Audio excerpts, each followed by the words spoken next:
X square etc वगैरह हो सकता है। In fact synthetic division is simply a shortcut of a long division method, ठीक है, कि शॉर्टकट मतलब इस तरीके से हम इसको जल्दी सॉल्व कर सकते हैं।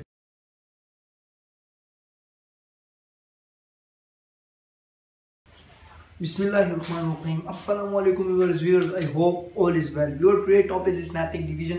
आपने बोर्ड में पढ़ लिया होगा और आज हम उसकी करेंगे इंट्रोडक्शन कि स्नैथिक डिवीजन होती क्या है और उसको सॉल्व कैसे करते हैं। सबसे पहले इसकी डेफिनेशन पढ़ लेते हैं। कहते हैं synthetic division is the process, एक प्रोसेस है synthetic of finding the quotient. Quotient हमने पढ़ा था एक्स स्क्वायर, एक्स उसको कहते हैं क्वोशिएंट, ठीक है, एंड रिमाइंडर उसका रिमाइंडर जो उसके साथ होता है, ठीक है। व्हेन अ पॉलिनोमियल, पॉलिनोमियल कहते हैं कि हम जैसे लीनियर हो गया, लीनियर जिसमें एक कोफिशिएंट फॉर एग्जांपल x की पावर 1 हो, उसके बाद x स्क्वायर क्वाड्रेटिक, फिर इस तरह बढ़ते बढ़ते पॉलिनोमियल बाइनोमियल इस तरह चलते जाता है, ठीक है। इस divided by linear polynomial, divide होता है किसके साथ, लीनियर पॉलिनोमियल। फॉर एग्जांपल मैं आपको मिसाल देता हूँ कि x cube plus X square plus X plus 1 is equals to 0। ये अब हमारे पास पॉलिनोमियल है, क्यों, क्योंकि इसमें हमारे पास एक क्यूब हो गया। अब हम इसको क्वाड्रेटिक से सॉल्व नहीं कर सकते और वो कह रहा है कि is divided by linear polynomial. Linear होता है x -1, इसके साथ हम डिवाइड करें, x भी हो सकता है, एक्स स्क्वायर etc वगैरह हो सकता है। In fact synthetic division is simply a shortcut of a long division method, ठीक है,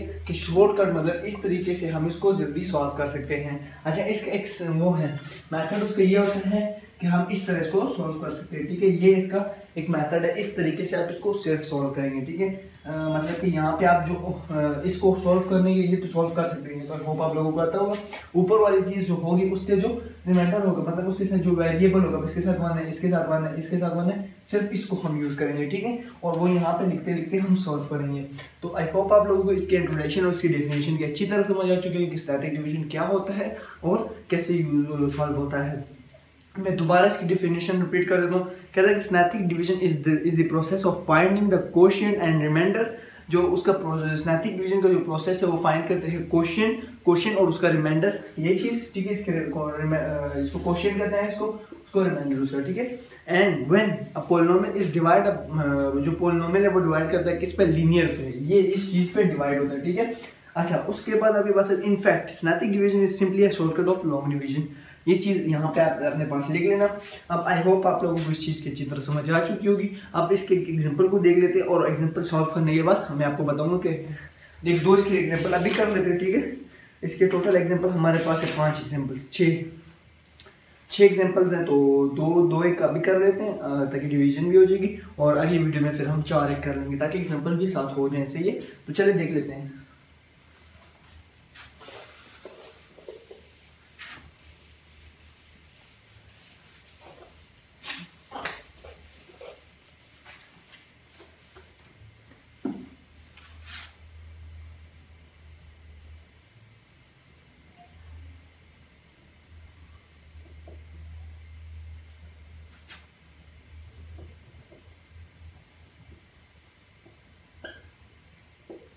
अच्छा, अब ये हमारे पास स्नैथिक डिवीजन, इसके एग्जांपल जो है वो मैं यहाँ से देख लेता हूँ। एग्जांपल 1 कि वो हमें कह रहा है सॉल्व करें using synthetic division divided the polynomial. तो मैं डायरेक्ट इक्वेशन लिख लेता हूँ, 1 एग्जांपल, ठीक है, कि 5x4, देखिए अब x की पावर क्या है, 4 प्लस x की power 3 minus 3x divided by x minus 2, use synthetic division. ये टॉपिक हमारे पास एक्सरसाइज 2.6 के चला। अच्छा, तो गाइस सबसे पहले मैंने आपको बता दी कि स्नैथिक डिवीजन को हम सॉल्व कैसे करते हैं। आई होप आप लोगों को डिवीजन अच्छी तरह समझ आ चुकी होगी। अब देखें हमारे पास ऊपर जो है ना, पहले क्वाड्रेटिक में हमारे पास होती थी पावर सिर्फ स्क्वायर तक, अब इसमें स्क्वायर नहीं है। एक और बात यहाँ पे आपको कंसेप्ट याद रखना है, जब हम स्नैथिक डिवीजन कर रहे हों और बीच में एक चीज़ मिसिंग हो तो वो हम उसकी जगह 0 पुट करेंगे, अच्छा, और माइनस उसी तरह रहेंगे। और दूसरी बात, हम इसको, आप ये सोच रहे हो कि बाइनोमियल भी यूज करते हैं, बाइनोमियल आगे आप जगह पढ़ेंगे तो बाइनोमियल वहाँ यूज हो सकता है जिसके सारे वो टर्म पूरे हों। अब यहाँ पे कई जगह टर्म नहीं होंगे, कहाँ नेगेटिव etc वगैरह, लेकिन यहाँ जो आपको बताया बात, हमने क्या करना है कि सबसे पहले हम जिस तरह उन्होंने मेथड बताया उसी तरह सॉल्व करेंगे। हमने ये लाइन निकाल ली, डिवीजन में जो चीज़ होगी उसको पहले सॉल्व कर देना, x माइनस 2 लीनियर होगा वो आपके पास, तो डायरेक्ट सॉल्व हो जाएगा, ठीक है। तो x इज इक्वल टू 2 आ गया, 2 यहाँ पे आ जाएगा। एंड अब ये चीज़ यहाँ पे लिखनी है 5, ठीक है, कोएफिशिएंट के साथ जो रिमाइंडर था वो लिखा, प्लस नहीं तो प्लस लिखना ही नहीं, छोड़े जिस हर चीज़ के साथ 1।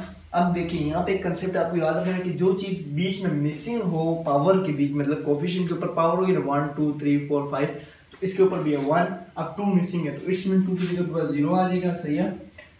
उसके बाद आपके पास आ जाएगा -3 और कोफिशिएंट भी मिसिंग है तो उसकी जगह 0।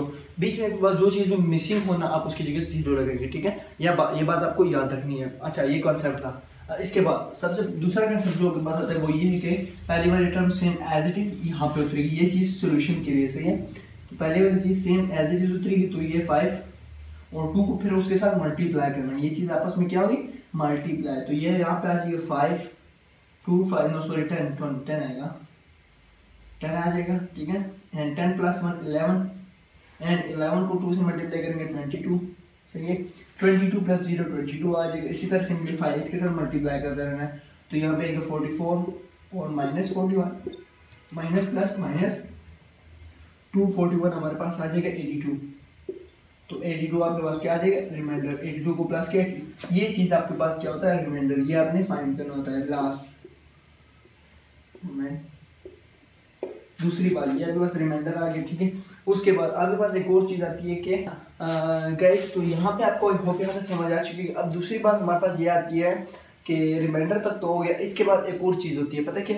अगर आपके पास ये चीज़ 2 हो और ये भी 2 हो, मतलब डिवीजन में 2 चीज़ें दी गई हो, फॉर एग्जांपल x - 2 और x - 3 दिया गया हो, तो x = 3 आएगा। आगे हम पढ़ेंगे इसको, तो फिर आप इसको आगे इसी तरह भी सॉल्व कर सकते हैं। कैसे कि ये आपको क्वाड्रेटिक में वो बोलेंगे, आप इसको क्वाड्रेटिक में लाना है। आपको मिसाल दे रहा हूँ, तो 3 यहाँ पे आ जाएगा, ये चीज़ सेम इसी तरह चलती जाएगी, मतलब ये आगे तक चलते चलते जा सकते हैं। अगर आपको ये चीज़ 100 में भी दे दे तो बेशक आप इसको इस तरह सॉल्व कर सकते हैं। आई होप आप लोगों को इस पेपर की अच्छी तरह समझ आ चुकी है। अब यहाँ पे आपके पास ये चीज़ रिमाइंडर होगी, तो ये मैं रिमूव करता हूँ और ये जैसे हुआ वैसे ही बात समझ आ गई। ये वाली चीज़ अब आपने दोबारा इस तरह लिखनी है। हमने सिर्फ जस्ट रिमाइंडर फाइंड करना था, रिमाइंडर हमारे फाइंड हो गया तो वो खत्म हो जाएगा। लास्ट में जो चीज़ बचेगी वो खत्म हो जाएगी, वो हमारे पास होता है रिमाइंडर। तो रिमाइंडर हमारे पास आ गया 82, ठीक है। रिमाइंडर क्या है, 82।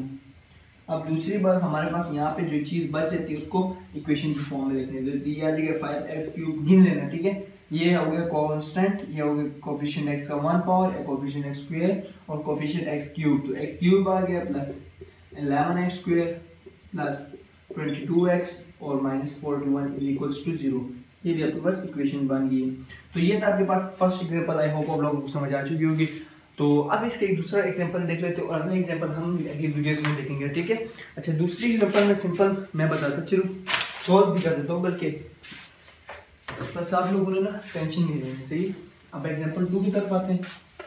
ये चीज़ खत्म होगी, रिमाइंडर भी हमने फाइंड कर ली। अब देखते जाए, मेथड यही रूल होगा, ठीक है। मैं ये सारा फिर रिमूव कर दूँ, दोबारा लिख लेंगे। एग्जांपल 2 देखिए। एग्जांपल 2 में वो कह रहा है यूजिंग स्नैटिक डिवीजन। तो ये तो ऊपर मैंने लिखा हुआ स्नैटिक डिवीजन ही पढ़ना है। तो वो कह रहा है कि x मतलब कि हमारे पास जो इक्वेशन है वो है x⁴ - x² + 15 और डिवाइडेड बाय x + 1, ठीक है। आप देखते हैं, सबसे पहले मैंने आपको बताया था कि जो चीज़ बीच में मिसिंग होगी उसकी जगह आपने वो लगाना है। तो उसी तरह मेथड अप्लाई करेंगे, उसकी जगह आपने क्या लगाना है, 0, ठीक है। तो ये मेथड है, इसका स्ट्रेट लाइन है, ये लाइन है और जो डिवीजन है उसको पहले सॉल्व करना है। तो x - 1 = 0, तो x = -1, ठीक है। अब -1 आ गया तो -1 लिख लेंगे। अब उसके बाद चलते जाए 4x⁴ ये 1 आ गया 1। अब स्क्वायर की वो क्यूब की कमी है तो 0 -1 + 15, ठीक है। अब उसके बाद first same as it is होता है, तो 1 मल्टीप्लाई बाय 1 -1 -1 + 0 -1 -1 1 पॉजिटिव, तो -1 मल्टीप्लाई बाय -1 + 1 +1 -1 ये कैंसिल, तो 0 0 मल्टीप्लाई बाय 0 -1 मल्टीप्लाई बाय 0 तो 0 एंड 15। तो 15 आपके पास क्या आ गया, रिमाइंडर, ठीक है। यहाँ पे बस रिमाइंडर आ गया, 15 इज रिमाइंडर एंड इक्वेशन बन गई है वो है क्वाड्रेटिक बन गई, देख ले। तो अब इसको अगर आगे वो फुल सिंप्लीफिकेशन मांग रहे हैं, वो रूट्स मांग रहे हैं इसकी, तो आपको इसके आगे क्वाड्रेटिक फार्मूला या फैक्टराइजेशन कर देनी है। देखिए क्या बनता है कि x² - x plus 0 is equals to 0, ये आ गया, सही है। तो 15 is reminder and I hope आप लोगों को समझ आ चुकी होगी, यहाँ तक बहुत ही ईजी था। आई होप आप लोगों को इस चीज़ की बहुत अच्छी तरह समझ आ चुकी होगी। ये था हमारे पास example number 2 and example number 2 तक हमने सोल्व कर लिया। ये वीडियो का होता है यहाँ पे एंड, एग्जांपल सॉल्व हो चुके हैं, ठीक है। आई होप आप लोगों को स्नैथिक डिवीजन बहुत अच्छी तरह समझ आ चुका होगा। और अगर किसी भी चीज़ की आपको समझ ना आए, कुछ भी आपको हेल्प चाहिए तो मुझे कमेंट बॉक्स में बता दें। और मैंने आज तक किसी वीडियो में नहीं कहा, तो मैं कहता हूँ कि इस वीडियो में कि आप इस को आगे शेयर करें ताकि चैनल आगे ज़्यादा अपलोड हो सके और ग्रो कर सके।